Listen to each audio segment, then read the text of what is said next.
Meus amigos, tudo bem?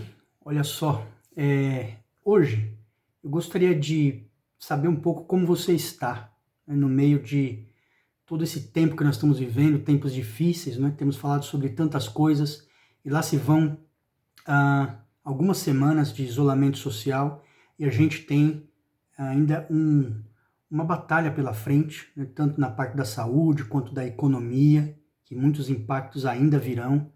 Infelizmente, vamos ter que enfrentar ainda momentos aí de recessão, né, que vão ser difíceis para o mundo todo, não só para o Brasil, mas é muito comum e muito justificável que você sinta uma certa apreensão, que você sinta aí uma ansiedade e uma preocupação legítima pelo futuro. Então eu gostaria de saber como é que você está nesse momento, né? Se possível, me diga, né? Comente aqui como é que você está passando e como é que você está encarando o futuro, tá certo? Eu gostaria de, humildemente, deixar aqui uma mensagem de esperança para você, se possível, e para isso eu sempre gosto de colocar as coisas numa certa perspectiva, né?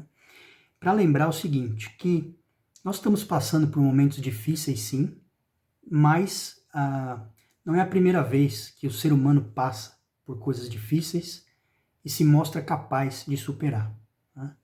Se a gente pensar na história da humanidade, a humanidade já enfrentou coisas terríveis, né, e demonstrou uma grande capacidade de superação.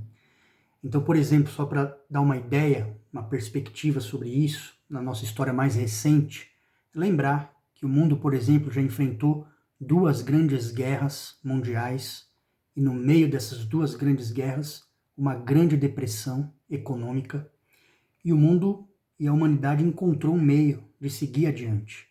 Então, se a gente pensar, por exemplo, em nações devastadas no final da Segunda Guerra Mundial, como a Alemanha, por exemplo, a gente nunca viveu guerras assim na nossa geração aqui no nosso país, né? Mas uma guerra é um cenário dantesco, né? Não sobra praticamente nada em nações como aquela, por exemplo, como a Alemanha, é você começar tudo do zero, não tem mais nada. Mas conseguiu se reerguer, assim como outras nações também, o Japão, né, e outras nações se reergueram do nada, né? Em 1929, que foi no meio dessas duas grandes guerras, tivemos lá a Grande Depressão, pessoas perdendo absolutamente tudo, né, um cenário terrível, né, de total desesperança. Muitas pessoas nesse momento se entregando realmente, né, sem nenhuma perspectiva do futuro, muitos até se suicidaram, mas o fato é que muitas pessoas conseguiram manter o seu olhar para o futuro, e seguiram adiante, e assim mostrando uma grande capacidade de superação, e seguiram com suas vidas. Eu me lembro, né, estava olhando estudando um pouquinho sobre o Holocausto, que foi uma das coisas mais terríveis, né, injustificadas da história do mundo, inexplicáveis até certo ponto, né, especialmente da perspectiva humana. Mas existem muitas pessoas que sobreviveram a isso, né, e que estão vivos ainda para poder falar da sua história. E é muito interessante quando a gente ouve algumas dessas histórias de pessoas que viveram coisas tão difíceis, tão dolorosas em campos de extermínio, né, que foram salvos milagrosamente. Quando eles falam dessas experiências, na maioria das vezes, embora com muita dor, são pessoas que trazem esperança, que levam uma mensagem de otimismo, né? Aqui em São Paulo existe uma dessas pessoas que é o Adorno Stern. Ele é um homem de 87 anos e ele viveu a experiência, né, dos campos de concentração. De vez por outra ele dá alguma palestra, né, falando sobre esse tema. Ele é uma pessoa ativa ainda, né, trabalha, é funcionário de uma indústria petroquímica e muitas vezes ele fala sobre a experiência dele, né, e geralmente com uma mensagem de otimismo. Eu estava lendo aqui uma reportagem que ele deu para o UOL, falando sobre isso, né? E ele disse assim: fui separado da minha família e nunca mais os vi. Quando dou palestras, falo muito mais da vida do que dos meus sofrimentos. Falo sobre o valor da liberdade. Minhas melhores lembranças são todos os dias em que estou livre, estou limpo e em que posso trabalhar e ainda estou inteiro. Valorizo muito, muito a vida. E a vida foi muito generosa comigo. Conheço bem os dois lados da vida, o bem e o mal. Então, puxa, que mensagem inspiradora, né? Uma pessoa que eu vejo que escolhe, né, olhar para as coisas boas da sua vida, embora tenha passado por tanto sofrimento. E nesse sentido é uma inspiração, né, para todos nós. E me mostra, especialmente, né, que a gente tem essa escolha. Né? Na maioria das vezes, pelo menos, uma coisa que nunca pode ser tirado de nós é a nossa escolha de olhar o lado bom, né, e manter a esperança. Então, podem tirar tudo de nós, mas aqueles valores mais interiores, e um deles é a esperança, manter a esperança no futuro, é alguma coisa que não pode ser roubada de nós, a menos que a gente entregue. Né? E isso me mostra também que sempre, né, sempre vão haver os dois lados das coisas. Né? O mundo sempre vai viver dificuldades, em tudo vai haver oposição.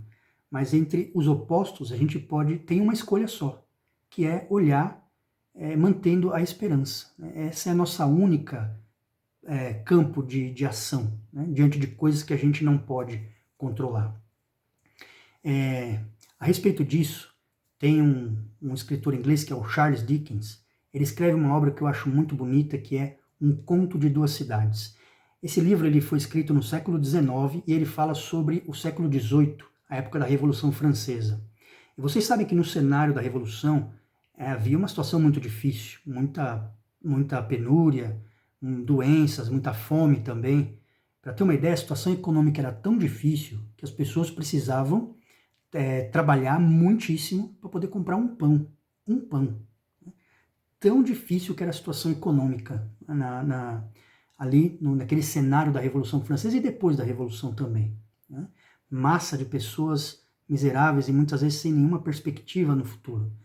Então o Charles Dickens, ele começa o seu livro, Um Conto de Duas Cidades, com palavras que eu considero assim atemporais e maravilhosas. Embora tenha sido escrito no século XIX, falando sobre o século XVIII, parece que ele fala sobre os nossos dias. Né? E ele escreve assim: foi o melhor dos tempos, foi o pior dos tempos. Foi a idade da sabedoria, foi a idade da tolice. Foi a época da fé, foi a época da incredulidade. Foi a estação da luz, foi a estação das trevas. Foi a primavera da esperança, foi o inverno do desespero. Tínhamos tudo diante de nós, não havia nada antes de nós. Todos íamos direto para o céu, todos íamos direto para o outro lado. Então, eu considero essas palavras aqui realmente maravilhosas, né? Porque nos dão uma perspectiva disto que falei, né? De que sempre há um mundo de oposições, situações difíceis, e sempre, no mesmo lugar, no mesmo tempo, no mesmo espaço, existem os dois caminhos opostos convivendo, né?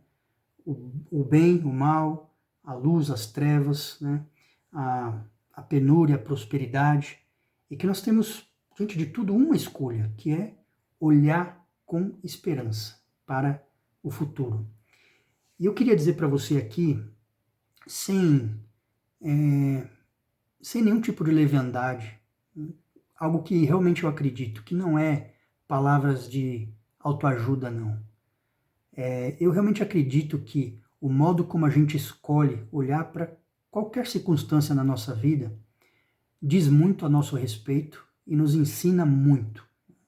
A atitude que a gente escolhe ter diante de situações difíceis pode ser o divisor de águas que nos molda numa pessoa melhor ou, ao contrário, nos retrai para uma versão pior de nós mesmos. Né?